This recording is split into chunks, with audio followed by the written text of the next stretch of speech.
There is a specific kind of heavy silence that exists inside a sensitive, compartmentalized information facility, or what we call a SIF. It is a pressurized silence that smells like recycled air, electrical ozone, and the quiet hum of server racks holding data that keeps the world stable. I have lived in that silence for 21 years. I know the rhythm of national defense better than I know the rhythm of my own heartbeat.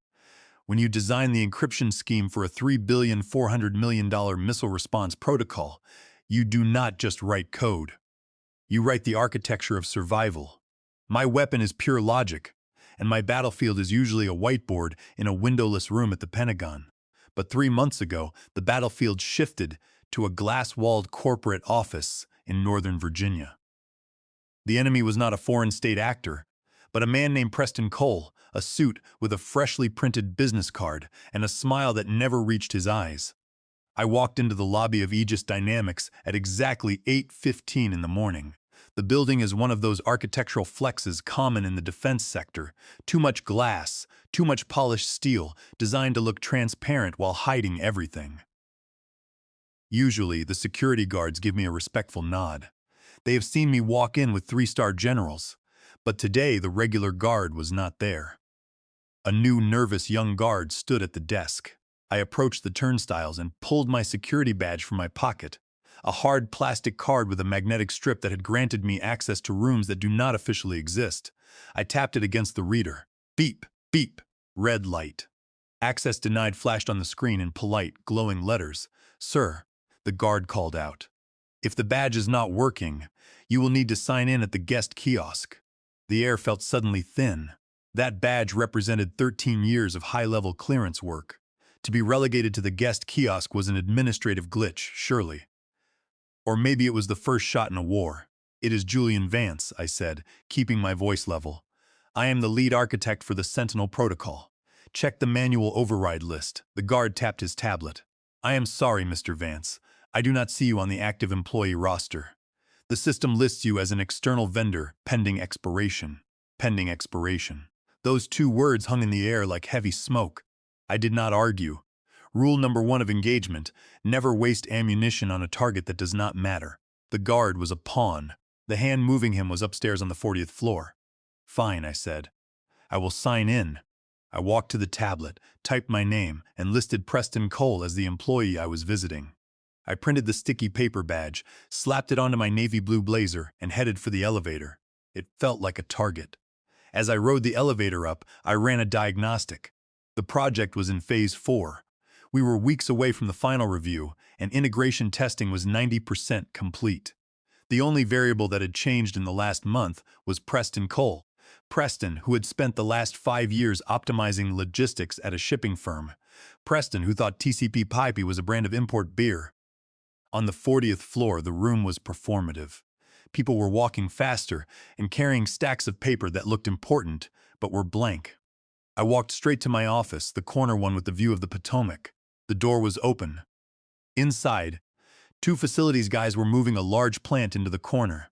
My mahogany desk, where I had mapped out the logic gates for the missile interceptors, was gone. In its place was a glass meeting table.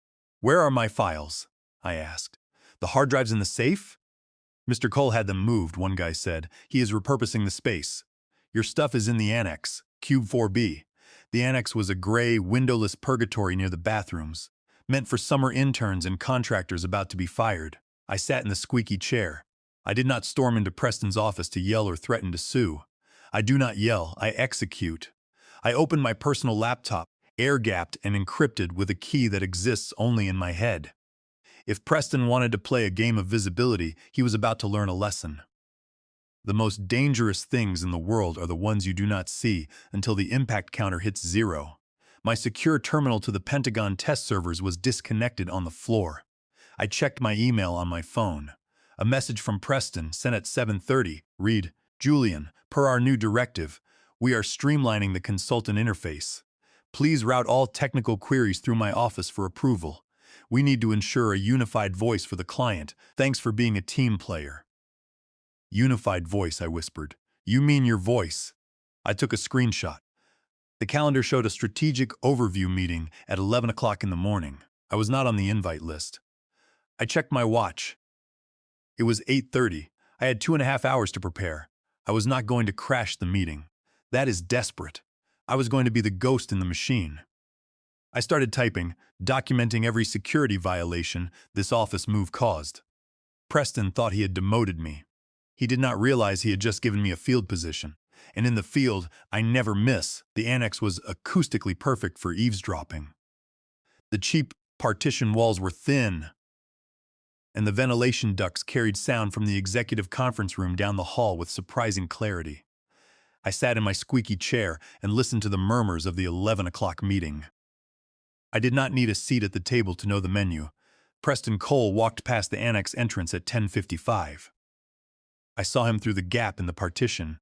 He was wearing a suit that cost more than my first car, and he walked with that specific strut of a man who has failed upward his entire life. He was talking to his assistant, Clara. "Did you scrub the headers on the slide deck?" Preston asked. His voice was a rich baritone, wasted on buzzwords. "Yes, Mr. Cole," Clara whispered. "I replaced the author Julian Vance metadata with the company logo, just like you asked." "Good. And the encryption summary? The one with all the math? I simplified it, put it into bullet points." "Excellent. We do not want to confuse the stakeholders with the weeds. We need to sell the vision." I felt a muscle in my jaw jump. The weeds he referred to were the cryptographic proofs that ensured a hacker could not redirect a missile interceptor. He was simplifying national security into a presentation slide. I waited until they entered the conference room. I opened the internal messaging app on my phone. My access was restricted. I watched in real time as the File Sentinel Protocol version 5 was modified. The last edited tag switched from Julian Vance to Preston Cole. He was not just taking credit, he was erasing the audit trail. This was dangerous. If something went wrong, the investigators would look at the metadata. If his name was on it, he was liable. But Preston was too arrogant to understand the liability he was absorbing. He only saw the glory. I decided to take a walk. I walked past the conference room. The glass doors were slightly ajar. I paused, pretending to check a message on my phone. The key to the Sentinel system, Preston was saying, is the synergistic overlay of the artificial intelligence heuristics. I almost laughed. Synergistic overlay. I had written a polymorphic engine that adapted to intrusion attempts in nanoseconds. He made it sound like a marketing filter. "Preston," a voice interrupted. It was Dr. Silas Bennett, the lead systems engineer. He was a good man, brilliant, but timid. "The heuristic engine is not an overlay, it is the kernel. If we treat it as an overlay in the documentation, the compliance team will flag it as a vulnerability." There was a pause. I could imagine Preston's smile tightening. "Silas." "Look," Preston said, his tone condescendingly patient. "I appreciate the technical nuance, but we are speaking to generals, not coders. They want to know it works. They do not care how the machine is built. Let us focus on the wow. The wow." I closed my eyes. This man was going to get people killed. I walked back to my cubicle. My phone buzzed. It was an email from the legal department. Subject, contractor status review, Julian Vance. Per the request of the Vice President of Strategic Accounts, we are reviewing the necessity of external consultancy for the maintenance phase. Please surrender your physical access keys to security by the end of the day Friday. Your digital access will be transitioned to read-only effective immediately. They were cutting the cord. Friday was 3 days away. The final presentation to the Pentagon was next Tuesday. Preston was timing this perfectly. He wanted me gone, physically and digitally, before the general arrived. I did not storm into the meeting. Instead, I accessed a secure encrypted partition that contained my insurance policy. The Sentinel protocol was my house. And while Preston had the keys to the front door, he did not know about the Foundation inspection hatch. I began to type. I was not sabotaging the code. That would be treason.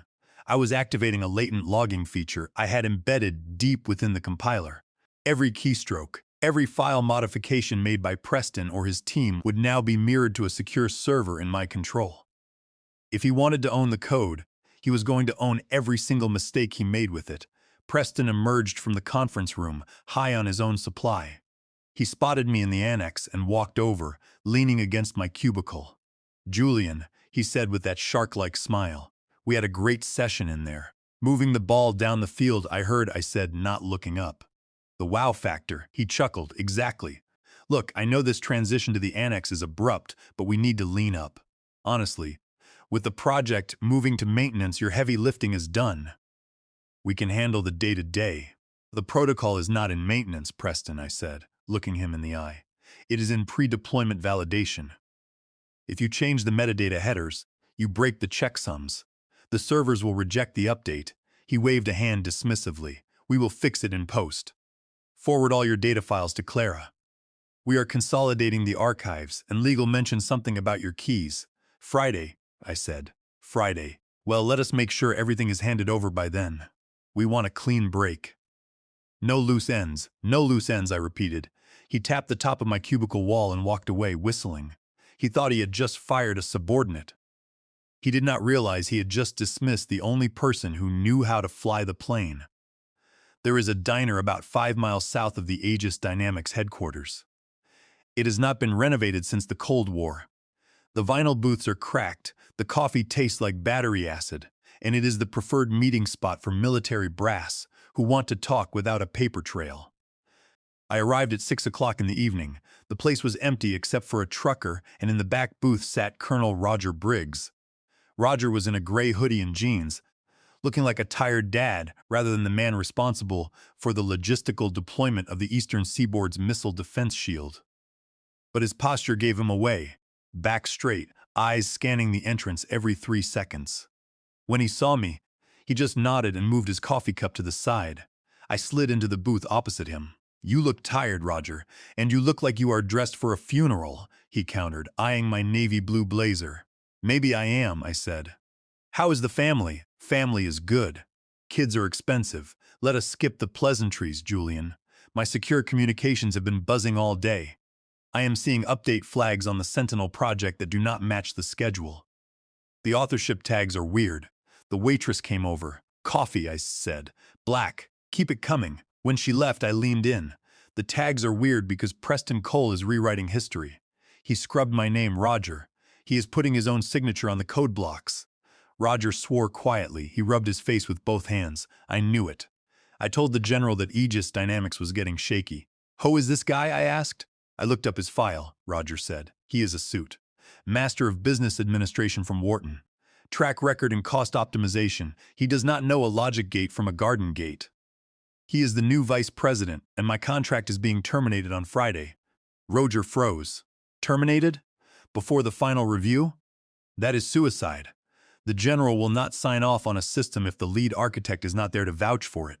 Preston thinks he can vouch for it, I said. He wants to sell the vision. He is going to crash the grid. Roger hissed. If he forces an update with broken checksums during the live demo, the system will lock down. It will interpret the mismatch as a hostile injection. I finished for him. It will brick the defense servers for 48 hours while it purges the cache. We will be blind, and $3,400,000,000 contract values go down the drain, along with my career and the general's stars. Roger looked ready to punch the table. I should have military police pull him out. No, I said. Not yet. Preston has the board in his pocket. If you attack him, he becomes a corporate martyr. Let him hang himself. I slid a small, external hard drive across the table. This contains the source code as of this morning, signed with my private key. It also contains logs of every change Preston has made, original threat simulations, and the safety checks he bypassed. Roger covered the drive. You want me to hold this? Keep it off the grid, I said. Have it ready for the Tuesday presentation. He does not know that I built a dependency into the core logic. It requires a cryptographic handshake entered by the lead architect every 45 days. If that handshake does not happen, the system locks. A lockout, Roger whispered. The handshake is due on Tuesday, I said. At exactly 3 o'clock in the afternoon during his presentation, Roger laughed. You are cold, Julian. I am not cold, I said. I am just quality control. The next morning, I engaged in the futile ritual of going to human resources. In the corporate world, human resources is the immune system of the company, designed to identify and isolate foreign bodies. I sat across from a woman named Ashley. She was in her late 20s with a smile that looked like it had been focus grouped. Her office was filled with inspirational posters. So, Julian, Ashley said, scanning my complaint. You are alleging intellectual property theft and a hostile work environment. I am not alleging it, Ashley. I am documenting it. Preston Cole has removed my name from the copyright headers of federal defense software. That is a direct violation of Section 1202 of Title 17 of the United States Code. He has also instructed staff to ignore safety protocols. Ashley sighed, the sound of someone dealing with a toddler. Julian, look. Preston is very dynamic. His style is new. Sometimes change can feel like hostility. But we have to look at the big picture. He is trying to create a cohesive brand narrative. Brand narrative, I repeated. We are building missile defense systems, not selling yoga pants. If the narrative is wrong, people die. Ashley tapped her pen on the desk. See, this is the attitude I have been reported. They warned me that you were rigid, not a culture fit. Julian, your contract is ending. Take your severance and move on. Why burn bridges? I am not burning bridges, I said. I'm reporting an arsonist. Ashley did not write anything down. I will make a note of your concerns, Julian, she said. But the board is very happy with Preston's direction. I walked out. I had done my duty. The system had failed to correct itself. I went back to the annex. It was Thursday, one day left before my access was revoked. I had to move fast. I waited until lunch. The office cleared out around 12:30. Preston always took a 3-hour lunch with potential investors. The bullpen was quiet. I opened my laptop and connected to the internal network. Because Preston had insisted on streamlining access, he had merged the admin permissions. In his arrogance, he had given himself superuser status, but he had not changed the default route password on the new server cluster. Log in, admin. Password, password. It was pathetic. It was insulting. I navigated to the core directory. I found the file Sentinel kernel version 5, the build they planned to demo on Tuesday. I did not delete anything. That would be sabotage. Instead, I located the 3 key modules responsible for the graphical user interface. The pretty pictures Preston loved so much.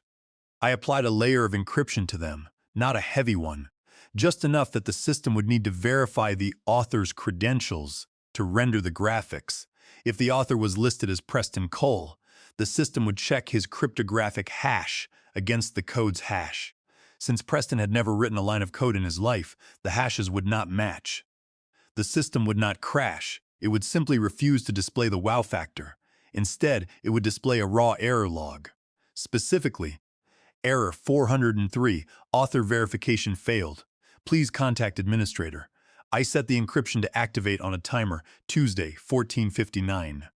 1 minute before the presentation started. I also found the email Preston had sent to the chief financial officer, the one Ashley had discussed. Subject, the Vance issue. Don't worry about his complaints. He is old guard, a dinosaur. We need fresh blood. I will have him out by Friday. Once he is gone, we can reallocate his $280,000 budget line to the marketing push. Who needs a high-priced architect for maintenance, right? I saved the email.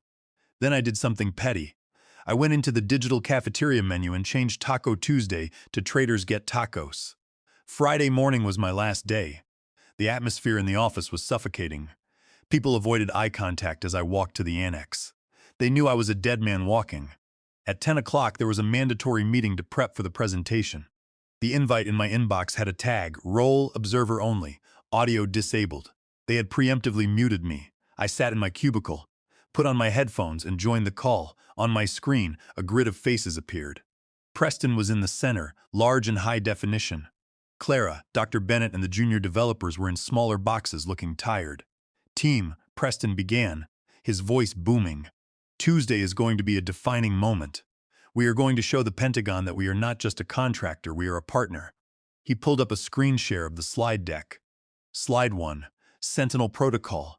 Presented by Preston Cole. My name was nowhere. He clicked to slide 4, Technical Architecture. As you can see, we removed the redundant verification loops to increase speed by 55%, I gasped. Redundant verification loops? Those were the safety checks that prevented the system from mistaking a civilian plane for a threat. He had removed them. I frantically typed into the chat box.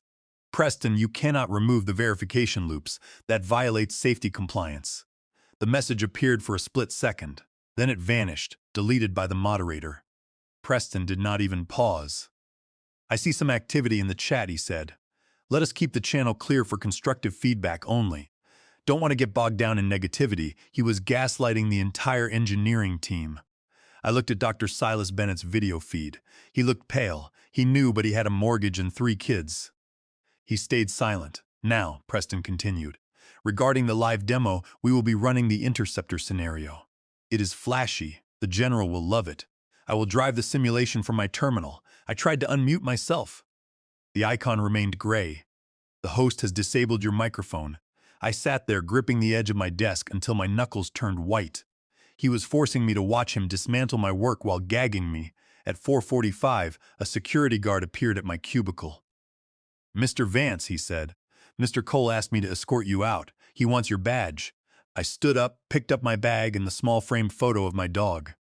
"It is okay," I said. "You are just doing your job." I handed him the badge.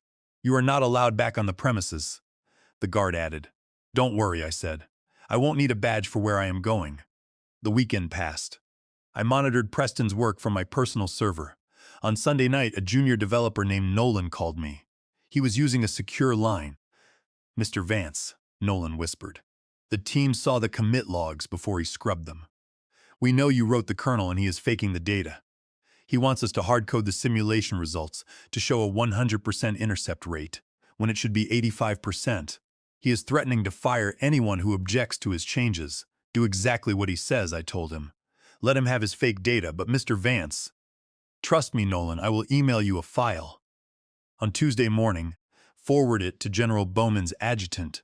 The file was a document detailing every security violation Preston had ordered, cross-referenced with federal statutes. Tuesday afternoon arrived, cold and rainy. The parking lot was filled with government vehicles. I walked to the entrance. The new guard tried to stop me. I pulled out a Department of Defense contractor badge, issued directly by the Pentagon, granting access to any facility hosting classified material. "I am not here as an employee," I said. "I am here as a federal asset.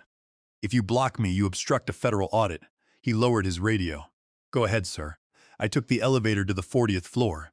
The hallway smelled of fresh flowers. I pushed open the boardroom doors. The room froze. General Bowman sat at the head of the table.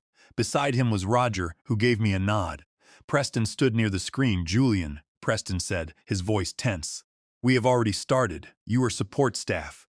Consultants wait outside. Please leave." I turned to go, my heels clicking on the floor. "Hold on," a voice boomed. General Bowman stood up. "Preston, did you refer to Mr. Vance as support staff?" Preston blinked. "In our hierarchy, he is a contractor. We are streamlining." "I don't care about your hierarchy," Bowman said, walking over. "I care about the Sentinel protocol." "Mr. Vance is the lead architect," Preston stammered. "I have been overseeing the strategic vision. Anyone can write code." Bowman turned to me. "Mr. Vance, come to the table. This man wrote the encryption that keeps hackers out of the Pentagon. If he leaves this room, the government cancels this $3,400,000,000 contract immediately."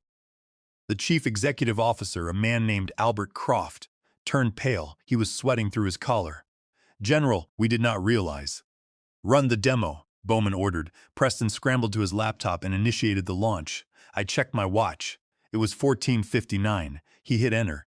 The screen went black. Red text appeared. "Critical error 403. Author verification failed. Cryptographic handshake required. Contact lead architect J. Vance." "What is this?" the CEO hissed. "A glitch," Preston stuttered. "It is a security feature," I said. "The system requires the lead architect to verify the build integrity every 45 days. Since you removed my name from the authorization list, the system assumes you are a hostile actor and has locked you out." Preston stared at the screen. "Julian, please fix it," Bowman smiled. "Well, Mr. Cole, you can admit you do not know how to fly this plane, or you can crash it." Preston looked at the CEO, who was glaring with murder in his eyes. "I can't fix it," Preston whispered. "I don't know the key." "Step away," the general ordered. "Mr. Vance, if you would." I sat in the chair, connected my laptop, and typed the override key. The red screen vanished, replaced by the seaboard map. The interceptors deployed and the simulation ran perfectly, showing a 100% intercept rate. "System active," I said. "Ready for command." The general nodded. "Outstanding." He turned to the CEO. "You have a serious personnel problem. Fix it." The CEO stood up. Mr. Cole, my office now. Preston walked out into oblivion. By the time I left, Preston had been escorted out of the building. The next week was a blur of restructuring. The CEO gave me everything I wanted. My office was restored, my budget doubled, and my team was given full autonomy. On Monday morning, Dr. Bennett dropped off a coffee. "It is quiet," he said. "It is peaceful," I corrected. "It is the sound of work getting done." An hour later, a memo announced that all defense projects would report directly to the Office of Advanced Technology, led by Chief Technical Officer Julian Vance, TO. It came with a corner office and a salary that would let me retire in 5 years. But I had work to do. My phone rang. It was General Bowman, offering me a new project for domestic infrastructure. "Power, water, and data," says the file, I said. Preston wanted to build a brand, a story he did not understand. "I don't need a story. I am the architect." I typed the first command, initialized the log, and watched the cursor blink. This time, I was not waiting outside for anyone.